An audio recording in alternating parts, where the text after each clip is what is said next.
علمت أن رزقي لن يأخذه غيري فاطمأن قلبي، وعلمت أن قدري لن يغيره قلقي فهدأت نفسي، وعلمت أن راحتي في ذكر الله وحده فذكرته، وعلمت أن عمري لن أعيش بعده فطابت دنياي، فعلمت أن صبري يدخلني جنة ربي فشكرت ربي.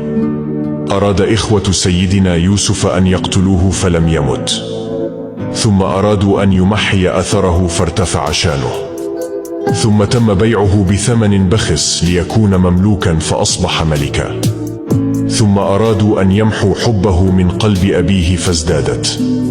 فلا تقلق من تدابير الناس، فإن إرادة الله فوق إرادة الكل، فعال لما يريد، كن فيكون، فالحمد لله رب العالمين.